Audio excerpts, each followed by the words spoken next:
So Louisa was right. This is our latest book, The Great Forest. And some of my words are in it, but really the thing that really makes this book is the photographs. And they say that a picture is worth 1,000 words, but I think many of these pictures, these images in this book actually don't need words at all. They're really quite stunning. So Chris Taylor has a background in architecture, but also in photography, and you can see it in his composition. Sarah Reese studied art, and you can really see that in her wonderful images. And Steve Curter is just an extraordinary adventurer who's out there with wildlife, either on land or increasingly under the ocean. And really, their images really make this book. And we'll start with that, and then we'll finish with some of the science that's made its way into the book. So a little bit of background, we run large-scale long-term projects right across southeastern Australia. They range from fire experiments to studies in plantations, studies in woodlands and agricultural areas. But our longest running project is the Central Highlands Forest Program that's been running since 1983. And I wanted to acknowledge the three nations on which this book was written and based. That's the Wurundjeri people, the Tanarong people, and the Gunakurnai people. And they're really a source of inspiration in terms of many of the things that permeate this book. With Chris Taylor, we worked very hard to make sure that every place where a particular photograph was taken was acknowledged as to whose country it was on. And preceding the book, we actually had a gathering of people from the different nations to talk about forests and forest management. And it's really important to understand that the three nations have actually never been consulted about the use of their land, ever. And one of the most extraordinary things to see, and next week on Catalyst, we'll see this. This is a sorry dance by the Jiri dancers. And a sorry dance is done on logged country. And it's really quite something emotional to see. And the connection to country by these women and their groups is really something culturally quite extraordinary and something to be really cherished by all Australians. Also, the dedication to the book is to Dave Blair. Dave worked with us for a decade before he unfortunately died in a very tragic skiing accident. He died just a couple of months after having finished a PhD, whilst at the same time working full-time in the forest as a botanist. And he was really quite an extraordinary person, not somebody that spent a lot of time sitting on the couch watching Netflix. He was either out in the forest working, doing his PhD, or being a fantastic father or community citizen. So he was really quite an amazing person. And even to this day, we keep Dave as a co-author on many of our papers from the Central Highlands. Someone else who's been working for the best part of 2 decades in these forests is Lockie McBurney. He's really quite an extraordinary person. He is in the forest every day, doing measurements, radio tracking, all kinds of things. And that really gives us a long-term continuity in all of our studies. And I've also been working in these forests for a long time, as I said at the start of the talk. And here I am disguised as a much younger man measuring trees. And many of these trees that were marked way back in 1983, July 1983, are still remeasured on a regular basis.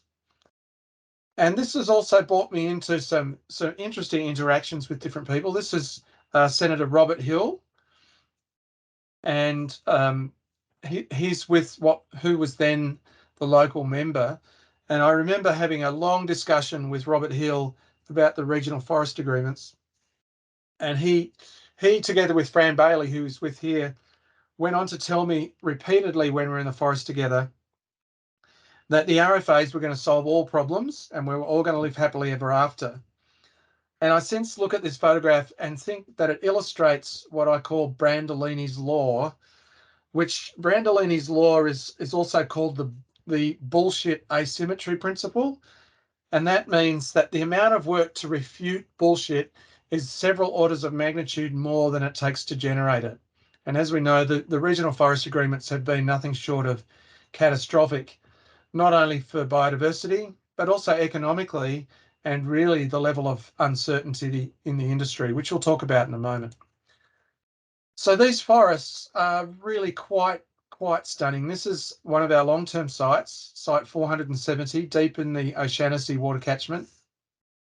It was established in the late 1980s, and it's still studied to this day. And really, these forests form the basis of this remarkable book. It's remarkable not for the text, but actually for the images. And one of the first things that happened when my wife started to look at these images, just as we were talking about this project that I was embarking on with Sarah, Steve, and Chris, is that many of the images are actually reminiscent of Aboriginal dot paintings. And this imagery captured by Sarah Rees really illustrates these kinds of textures that the landscape produces when you fly a drone across these systems. And so the three kinds of photography, the wildlife photography by Steve Cooter, the landscape photography by Chris, and the drone photography and the macro photography by Sarah, really, to me, illustrate this fusion of art meets science. And so one of the exciting things to do was to be able to look at these images and think about what those images were telling us, and from a Western science perspective, and interpret those images for people as they're making their way through the book. Whether it be looking at a landscape like this wonderful photograph from Chris Taylor, and thinking about how to learn how to read a landscape. So looking at the canopies of trees, seeing where we've got old forest, where we've got young forest from the canopy shape, or the different tree species, and how these landscapes are put together as mosaics of different patches of different histories. At the same time, in writing this book, I spent a lot of time talking to Chris Taylor about the underlying geology of these areas. So this is part of Nandong or the Cathedral Ranges. And the tilted rocks here are actually part of a giant cauldron that collapsed. So this is a volcanic origin, produced this massive volcanic cauldron, which then collapsed on itself. And these really steep slopes are part of the edges of that cauldron. And that in turn gives rise to a whole series of wonderful waterfalls right throughout the landscape. And of course, the large old trees, the tallest flowering plants on the planet. And to really do some of this photography justice, we actually went back into the historical archives to look, for example, at the Firmiston tree, which sadly collapsed in 1990, and the entire township of Fernshaw, which was actually moved by the Melbourne Metropolitan Board of Works, or now Melbourne Water, to preserve the water quality into the Maroondah catchment. And then Chris's photographs further up into the woodlands, the snow gum woodlands, is really quite extraordinary, as well as Sarah's alpine fens, montane fens photographs. And when we first started to look at these photographs, it was almost unbelievable that this was actually part of Victoria or Australia. In fact, the imagery from this part of the world is the equal of what you would see in Tasmania. The difference is that almost nobody in mainland Australia even knows that these forests are there. And many of the waterfalls throughout this landscape are really poorly known. And I think that's a real travesty that everybody seems to know who plays full forward for Carlton or Essendon or Collingwood or whatever, but have no idea where their water comes from. And it's only an hour and a half's drive from the MCG. And then, of course, some of the wonderful beasties in the forest, Wallert, Leadbeater's possum, and this remarkable animal, the greater glider. And we're going to talk about both of those species in a moment. But also the bird fauna is really quite spectacular in these forests. This is a pink robin, which many people overlook because it's got quite a subtle call that most people wouldn't know it's even there. But it's a truly spectacular bird if you take the time to watch and to listen in these amazing environments. And then Sarah's close-up photography is also really quite stunning. Okay, I think one of the most jarring parts of the book is clearly the impacts of logging. And this photograph has now become infamous in the Victorian government and famous within the ABC. That's because this area is notable for two reasons. The first one is that it's on a very, very steep slope. So this logging coupe exceeds, well and truly exceeds 30 degrees in slope, which is above the law. The Victorian government rewrote the law to say that 10% of any logging coupe could be above 30 degrees and it's okay. The thing that's interesting about this area is that well in excess of 10% of logging coupe is still above 30 degrees. And in fact, when somebody first saw this image from the forest industry, they said, oh, that's not native forest, that's a plantation. Well, no, it's actually a native forest. It's close to Matlock. And it's also notorious because it's been deemed to be a variable retention harvest logging coupe. So originally this was tagged as not as a clear fell, but actually a variable retention harvest. So this is supposed to be lower intensity harvesting than is the norm in these environments. So let's move to some science and some economics in this space. So we first started working in July 1983. So we're now exceeding 39 years of the science, many books, many publications, and many, many measurements in these areas. And throughout the rest of these slides, you'll see a little bit of a reference in the footnotes to scientific publications.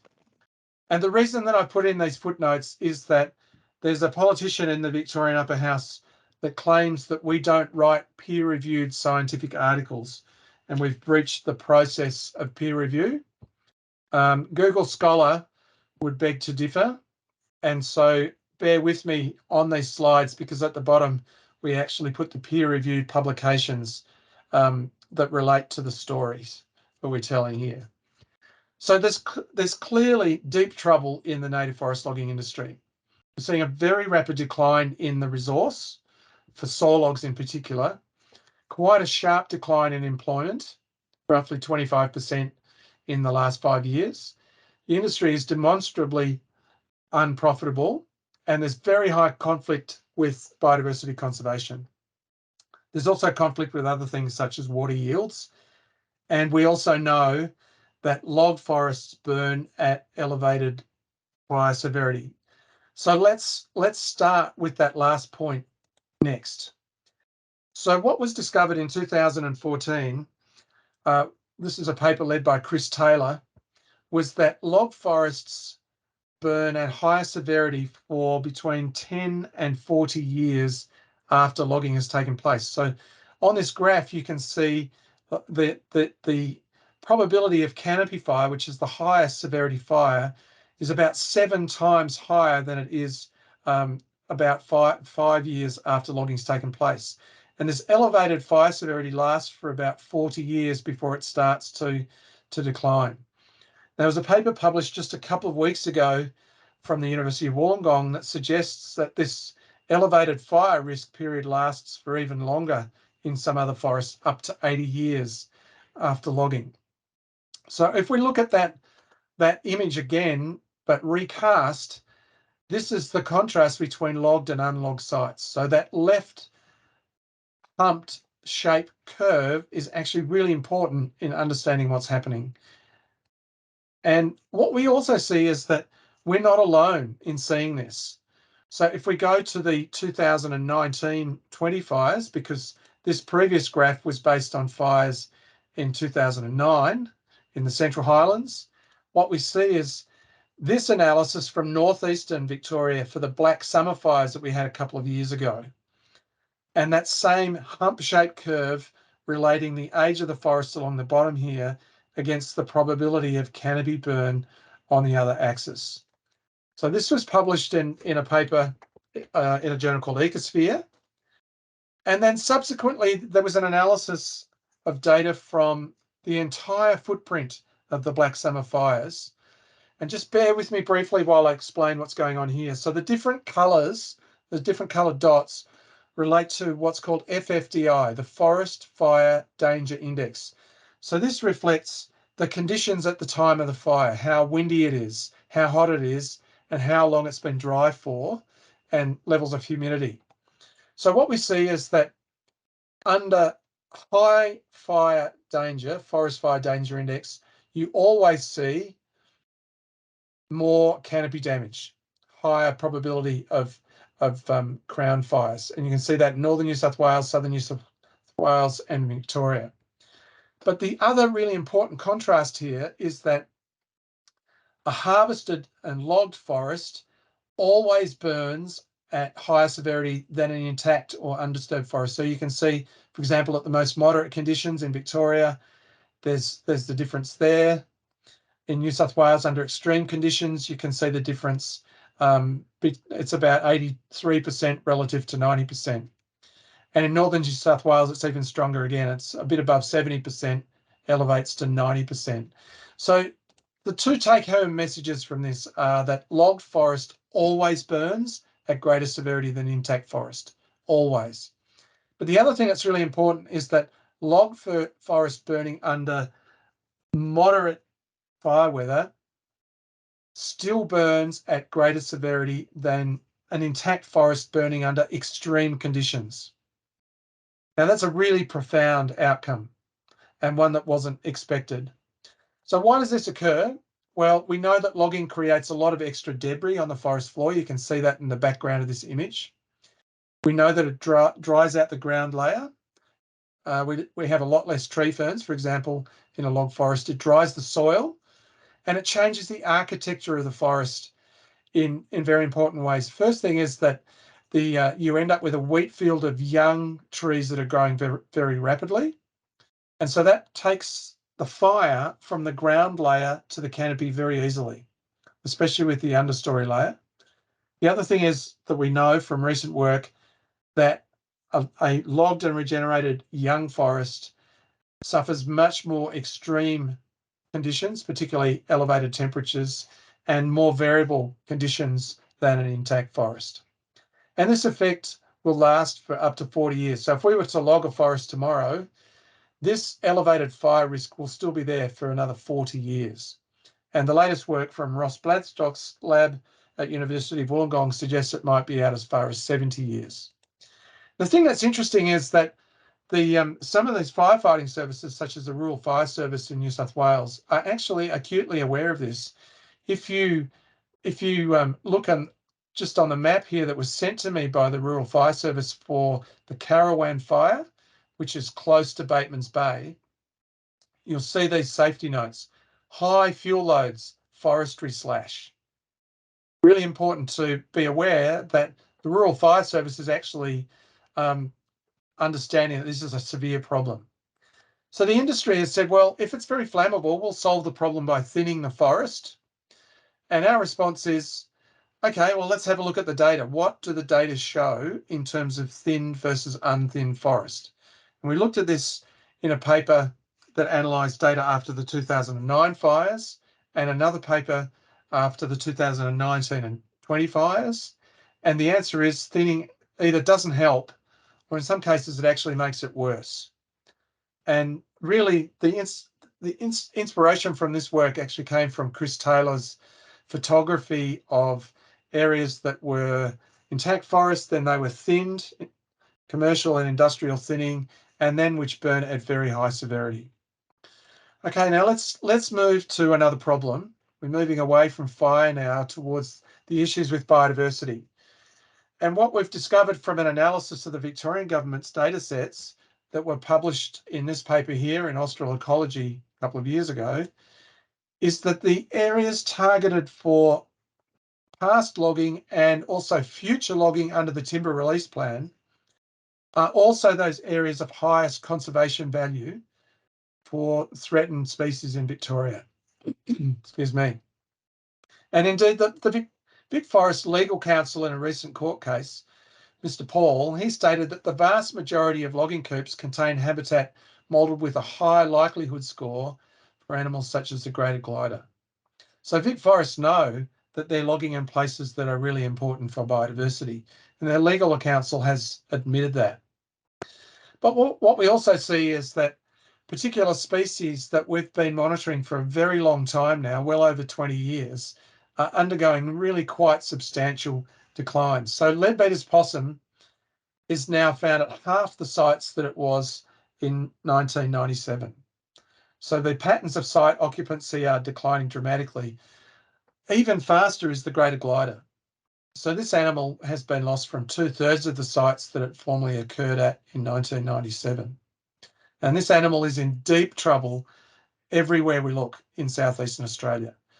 And I'm concerned that we might lose this animal within the next 10 to 15 years, particularly the lowland populations. So this set of graphs is really important because it tells us what's happening with these species from the long-term data. So leadbeater's possum is declining, as we talked before, not nearly as strongly as the greater glider. So these are the changes with time. The mountain brush-tailed possum doesn't seem to be declining, and nor the sugar glider. In this column, we see that every species increases in the chance of being on a site with an increase in the number of hollow-bearing trees. Okay, so we increase the number of hollow trees, we increase the chances that the animals are going to be on a site. As we increase the amount of forest that's harvested, so this is this column, we drive down the number of leadbeater's possums. There's also a decline in the greater gliders, although it's not nearly as substantial as for leadbeater's possum. And we also see in the case of the greater glider that it's really very sensitive to the effects of fire. Okay, so now let's move to the economics of what's going on here. So the United Nations has developed an economic and environmental accounting framework called SEA, System of Environmental and Economic Accounting. And we actually used our long-term data to populate those accounts with real data. And the information is really quite stark when you put together information from Vic Forest's annual reports, from Melbourne Water's annual reports, the Victorian Tourism satellite accounts, our own biodiversity data. This is what you see. We see that the agriculture industry, largely because of vineyards, but also because of berry fruits, is actually quite lucrative in the Central Highlands area. And it returns about $312 million to regional GDP based on this natural asset. Water is the next highest one at 310 million. See, tourism's pretty high. Once we come down here, we see that the native forest timber industry contributes just $12 million.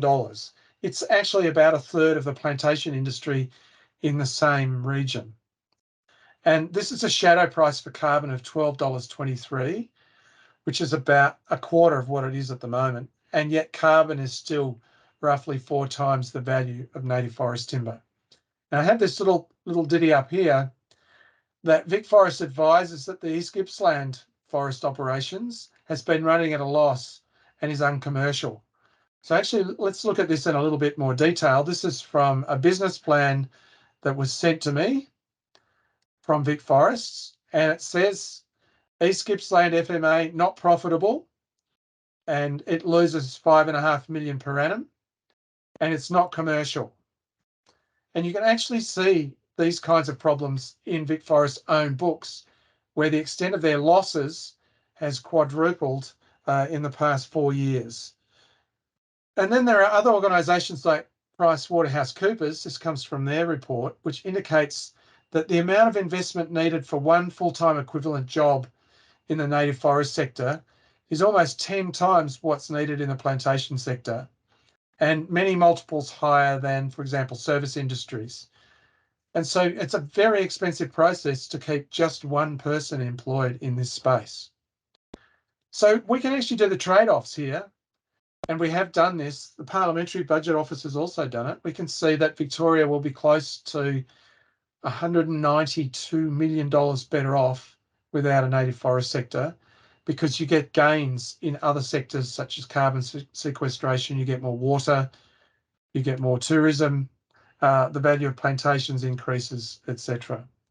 And Heather Keith was the lead author on that really instructive accounting exercise.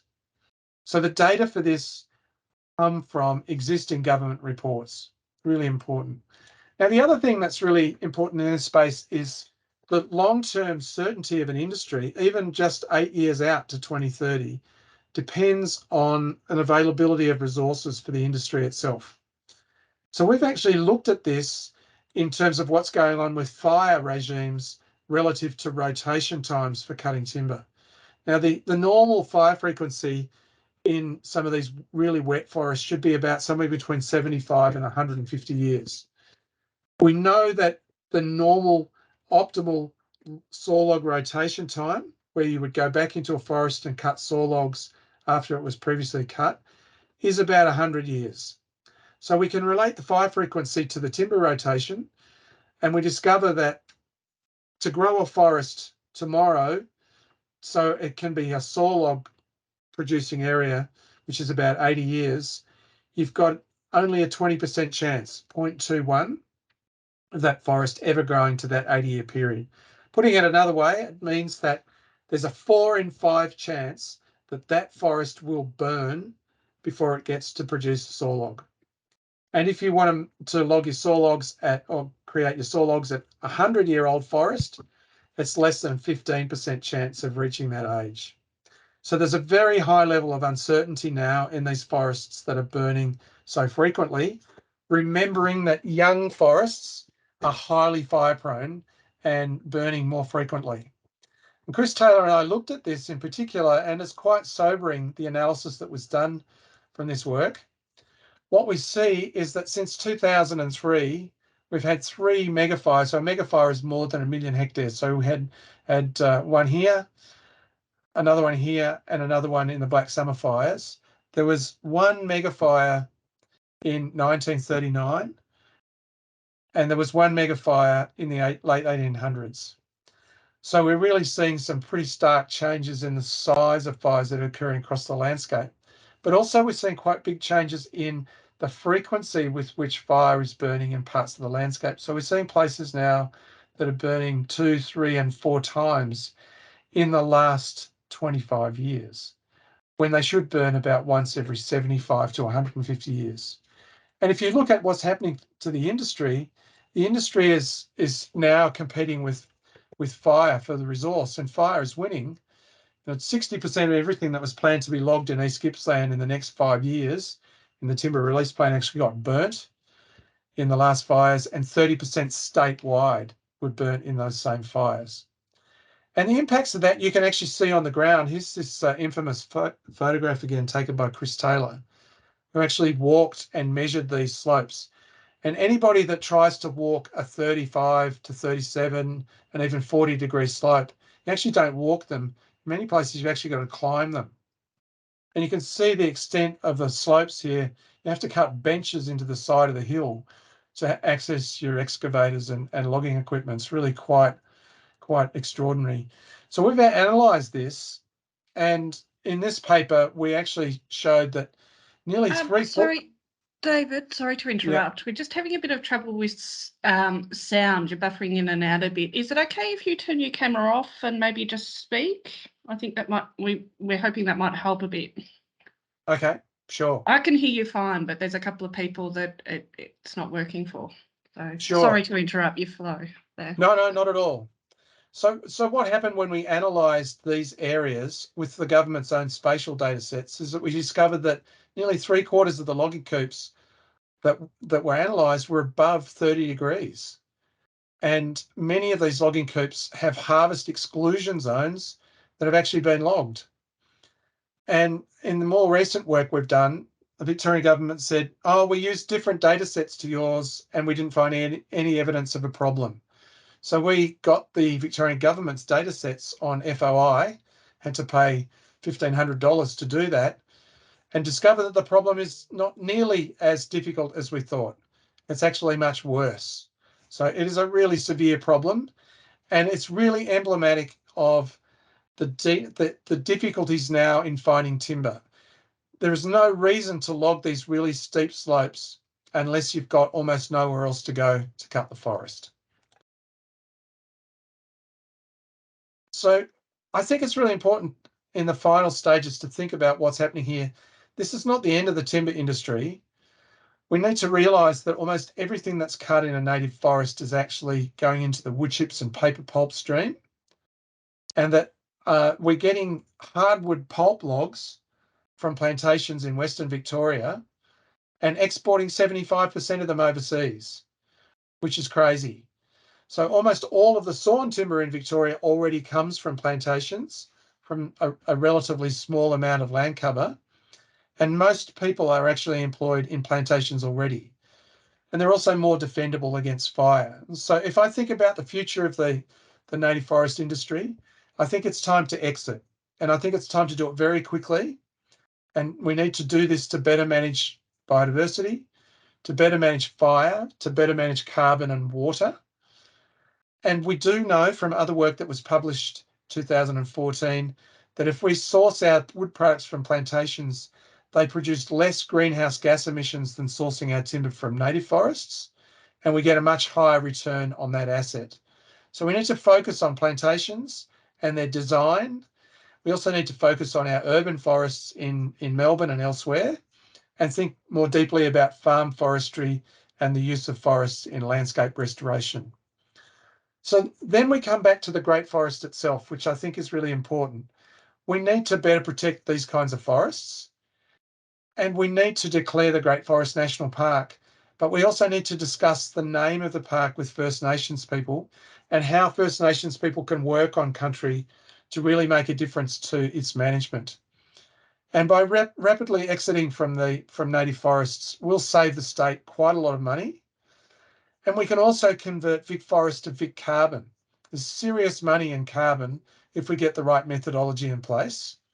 And if we make those early transitions, that will lead us to a better place for forest workers, for example, as elite firefighters. And we can shift plantation pulp logs into out of native. We can source our pulp logs from plantations and not from native forests. And so when the park is declared, we've got to invest properly in it. We've got to build the infrastructure to give people access to some places, certainly not all. And we need to create those opportunities for people to be able to work on country, revegetate areas, especially where there's been regeneration failure. There's a big issue with deer and the problems that they cause in forests. And there's going to be increasing issues around firefighting and what to do with fire, and the use of new technology in that space. And we know what happens when we make these kinds of transitions. This is the Treetops Walk close to Walpole in Western Australia, and it's completely rejuvenated these areas to the extent that the state government in Western Australia has recognised that really the financial and economic outcomes and multipliers in forests in Western Australia is with tourism, carbon storage, and not converting forests to timber and wood chips. So I'm going to leave it there. I'm happy to take a few questions, but again, I wanted to thank the Gunnerkurnai people, the Wurundjeri and Tanarong, and also the people that really made this book, which was Chris Taylor, Sarah Rees, and Steve Cooter. Thanks very much. Thank you so much, David. That's wow. Fantastic. I'll throw straight over to you, Linda. You can use your mic if you'd like to ask a question. I saw you had a question in the chat box, but yes. Would you like to ask it? Yeah. David, thank you for a wonderful paper, so informative. I was thinking as you were talking, apart from fires themselves and of course logging, is there an impact on forest ecosystems, on the trees and so forth, by climate change as such, by changes in temperature and so on? The answer is yes. So what we see is that the large old trees in particular are very vulnerable to the effects of extreme temperatures and extreme drought. Drought is particularly bad for large trees. So our data shows that about 25% of large old trees died during the extremes of the millennium drought, which is way above the normal background levels, which would normally be about 1% of the large old tree population. Yeah. So there's a good example there. Another effect of climate change is on the greater glider. So the greater glider is a heat-sensitive animal. The physiology shows that. The big issue for greater gliders is high overnight temperatures, and that's because it's nocturnal.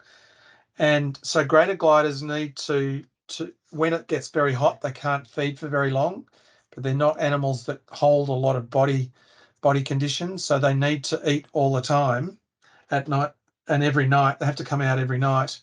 And if you have a series of very hot nights, you basically lose animals, and so that's one of the contributing factors to the decline of greater gliders in many parts of its distribution.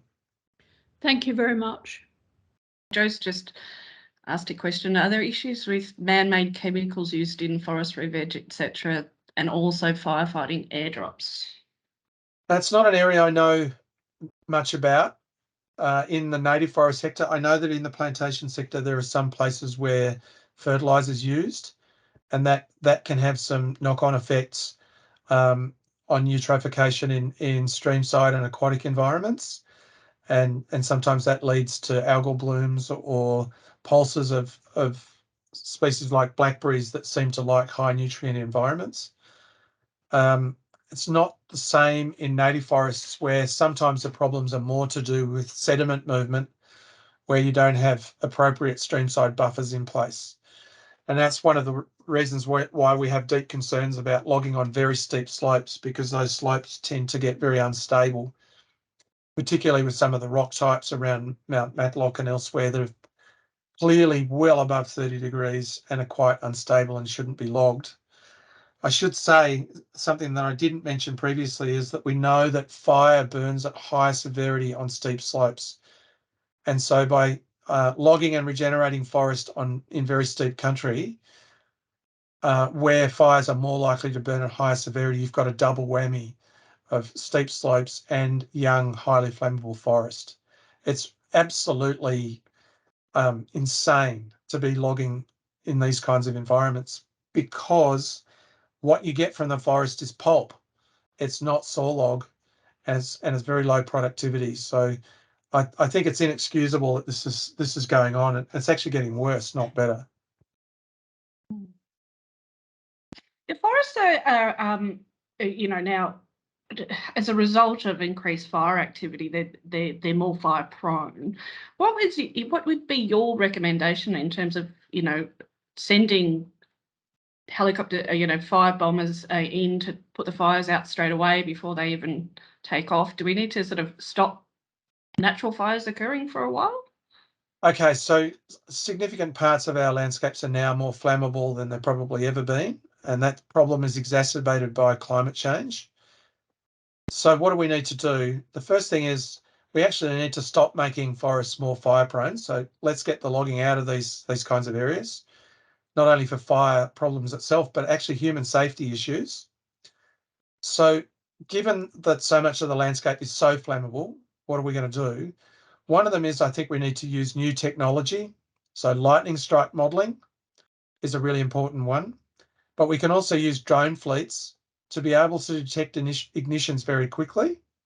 We can also use our understanding of where systems are highly flammable, and one of those is to prioritise where we would do rapid suppression.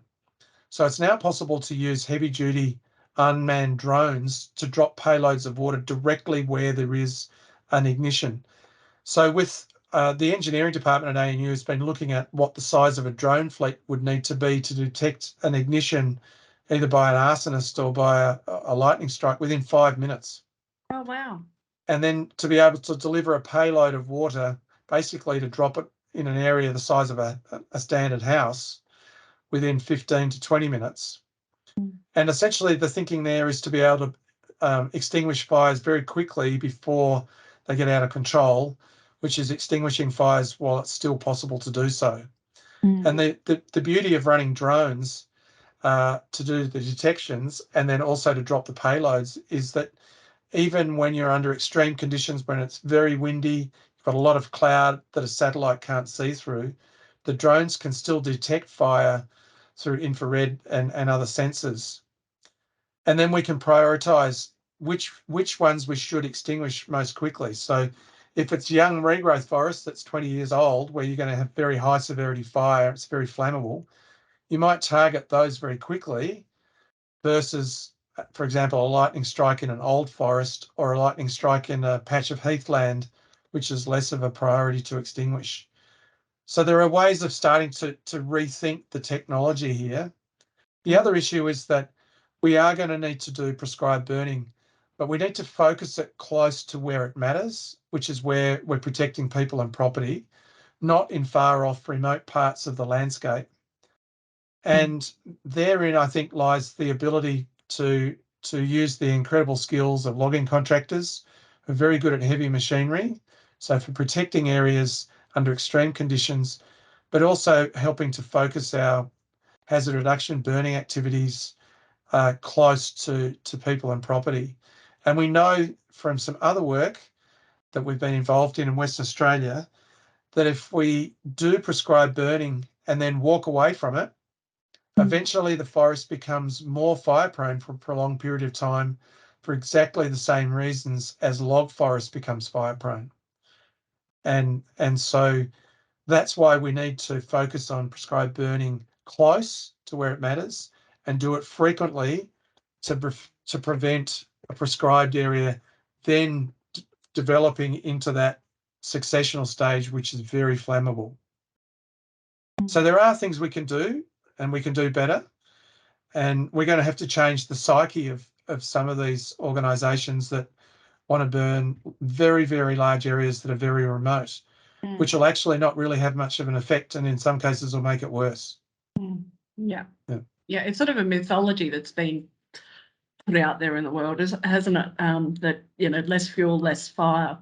But those studies in WA where there's like they've had like a 9% burn target or something crazy. Yeah, and what we discovered really was very similar to what we've found with the flammable logged areas, and that is that the lowest severity fires always occur in the oldest forest. Yeah. And really, it's not so much about the total fuel load, but the structure of the fuel. So where you've got highly flammable understory that acts as a ladder fuel to take fires from the ground level through the mid-story to the canopy, that's when you have real trouble. So as the understory starts to self-thin and at the same time grows further distant relative to the overstory canopy, that's when you start to move the system into a less flammable old growth stage. Mm-hmm. So some of the more remote parts of the landscape, we should be working hard to suppress fires as quickly as possible and grow forest to as being as old as possible to tackle those kinds of problems. Yeah. Who would have thought that nature would have the answer in itself? Okay, I've got a couple of questions here lined up. Dawn has asked, I was told there were several million was invested in artificial hollow making for lead beaters, etc. Did this work? Do you know anything about that? I know that they've had some limited success.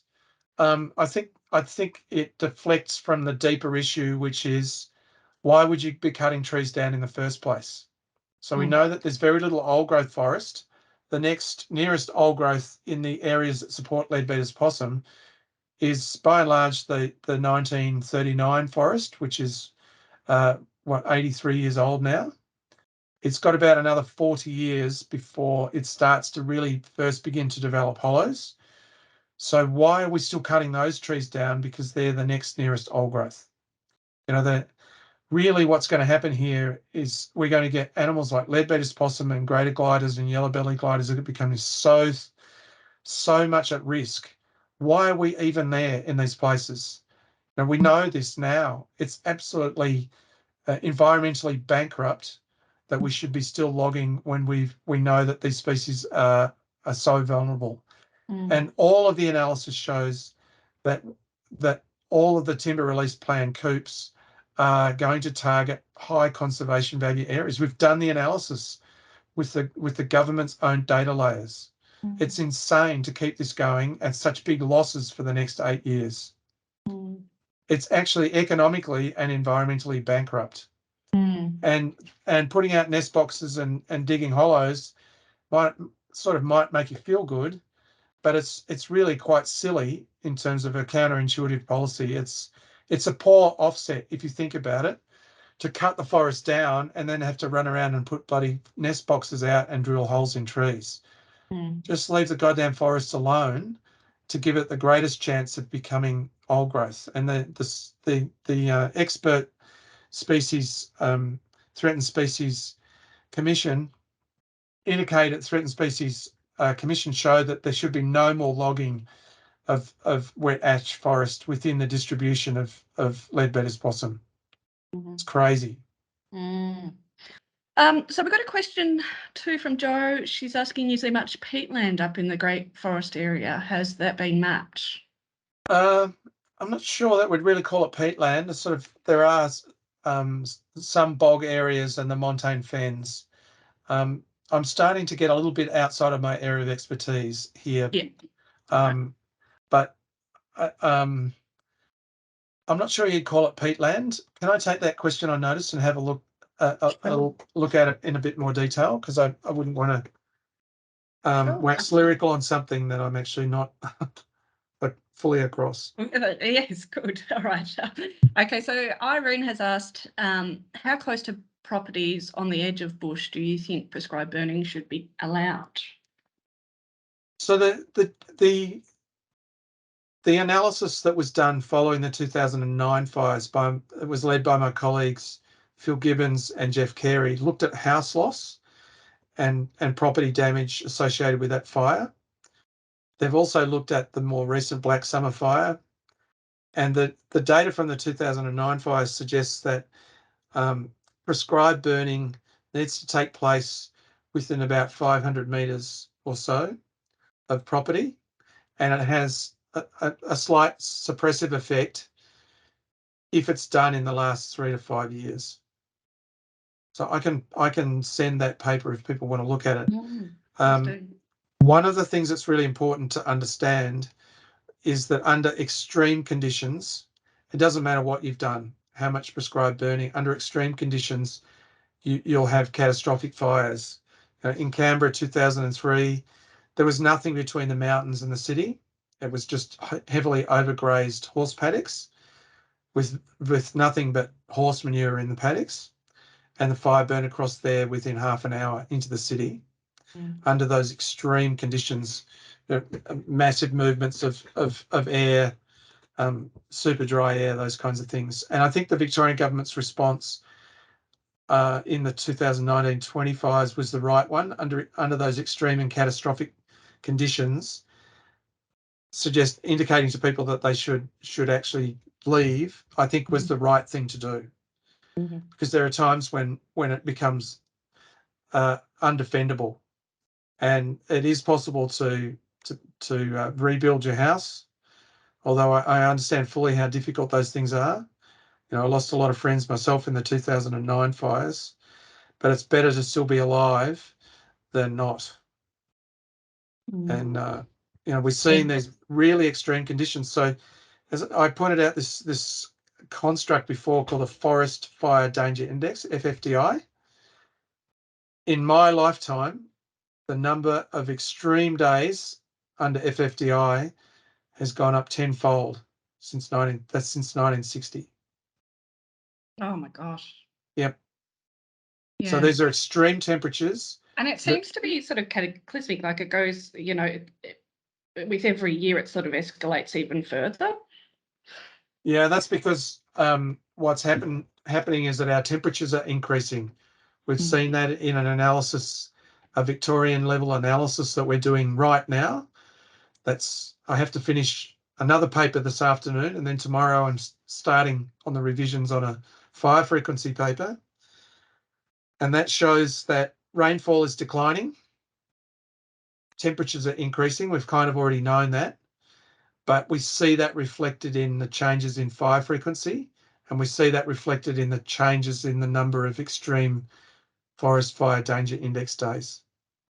And despite what you might hear on highly educated television stations with fire experts on Sky News and Sky After Dark, the climate is changing, and you can see it reflected in levels of carbon dioxide in the atmosphere. So there's a place in Hawaii at the top of the mountain above the volcanic influence. It's been measuring CO2 in the atmosphere since the 1950s. It's a thing called the Keeling curve. People want to look it up, Keeling.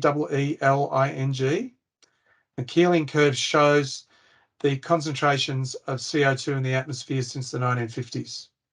So when I was an undergraduate studying plant physiology, CO2 was about 340 parts per million. It's now at 422 parts per million. So that's in my lifetime as a scientist, from a pimply undergraduate to a crusty old blonde-haired bloke. Yeah. Oh, it's dire, isn't it? Okay. Simon has asked, David, I'm curious to know your personal views on exactly why big governments have for decades continually and increasingly ignored the research. Yeah, look, if I knew the answer to that, I would have been a lot more successful. And I feel often like I'm a failure because we've collected so much high quality data, worked so hard, and it's so difficult to budge these things. So one of the issues is it's only been until the last couple of years that the economics of this has really become apparent. And the economics simply don't make any sense. And that's really quite clear now. Even when the Parliamentary Budget Office does their own analysis, completely independent of us, and comes up with a number twice what ours was, we were suggesting that to exit the industry would be about $110 million. Theirs is nearly $200 million. That's how much better you'd be off. I think the other thing that's only really started to become clear recently is the extent of the lack of sawlogs in the industry. So the sawlog industry is basically collapsing, and that's really only become apparent in the Central Highlands in the last few years. And there's no other reason why you would be logging such steep country that's so marginal, because there's nothing else there. So those things are really only starting to emerge now. I think the exit in 2030, which is way too late, but the exit in 2030 has got nothing to do with environmental considerations. You know, Daniel Andrews doesn't care about the environment, and actually neither does most of the Labor Party, nor the coalition. The reality is that it's such an economic basket case, and there's so little timber left that the whole thing's collapsing in on itself.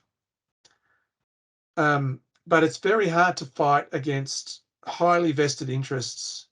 So you've got the CFMEU that breathes down the necks of the Labor Party, and you've got very, very effective and very experienced lobbyists from the forest and paper industry that breathe down the neck of both sides of politics. And so that makes it very hard to budge and very hard to change things. And they're very polished lobbyists. And, you know, these people are as good as anything you'd see in the tobacco industry or the climate denial industry. And I think also that the major conservation groups have kind of lost their way. They've forgotten about nature and they've forgotten about biodiversity, and very much concentrated on climate change, which I can understand. But the bottom line is that people have forgotten about forests, and they've forgotten that a solution to the forest problem is also a contributor to solving the climate change problem. So you can have nature-based solutions to climate change. That's the kind of terminology that's being used. So we could, you know, Victoria, the biggest carbon abatement projects in Victoria and southeastern New South Wales, by far, would be to exit native forest logging. By far, we know that, you know, the government's own data suggests closing the industry is equivalent to taking 700,000 motor vehicles off the road. Yeah. Massive. Yeah. Absolutely massive.